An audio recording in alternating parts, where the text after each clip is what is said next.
السلام علیکم، محفوظ افہاری کے ساتھ ہم خیال حضرت امام محمد مہدی علیہ السلام 15 شعبان 255 ہجری کو سامرا میں پیدا ہوئے۔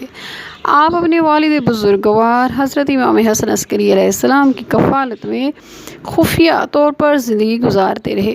چند خاص لوگوں کے علاوہ آپ کے وجود اقدس کی کسی کو اطلاع نہ تھی۔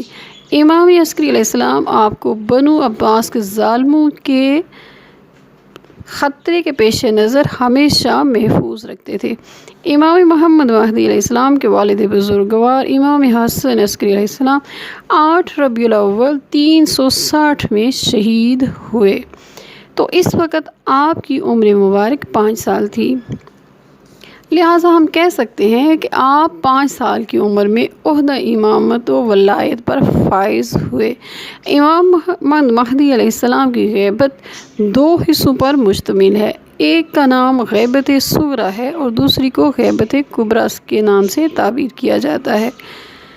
پہلا دور غیبت صغریٰ، امام علیہ السلام کی غیبت صغریٰ 360 ہجری سے شروع ہو کر 329 تک اختتام پذیر ہوتی ہے۔ اس طرح آپ کی غیبت صغریٰ کا زمانہ 70 سال پر محیط ہے۔ اب بات کریں گے غیبت کبریٰ کے بارے میں۔ امام محمد مہدی علیہ السلام کی غیبت کبریٰ 10 شوال 329 سے شروع ہوئی اور اب جب خدا چاہے گا اپنے ولی کا ظہور فرمائے گا۔ اس وقت آپ پردہ غیب میں رہ کر حکمرانی کا فریضہ سر انجام دے رہے ہیں، لہٰذا اس دورانیہ کو غیبت کبریٰ سے تعبیر کیا جاتا ہے۔ امام علیہ السلام کی زندگی کو 4 حصوں میں تقسیم کیا جا سکتا ہے۔ آپ کا اپنے والد بزرگوار کے ہمراہ 5 سال تک زندگی بسر کرنا۔ دوسرا حصہ غیبت صغریٰ کا زمانہ، جس میں آپ اپنے خاص سفیروں سے ملاقات کرتے ہیں، جنہیں نواب 4 سے بھی تعبیر کیا جاتا ہے۔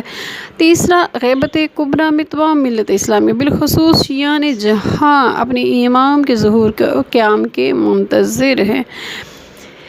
چوتھا امام زمان علیہ السلام کا ظہور اور آپ کی جہانی حکومت، یعنی کہ جب امام کا ظہور ہوگا اور آپ کی جہانی حکومت قائم ہوگی۔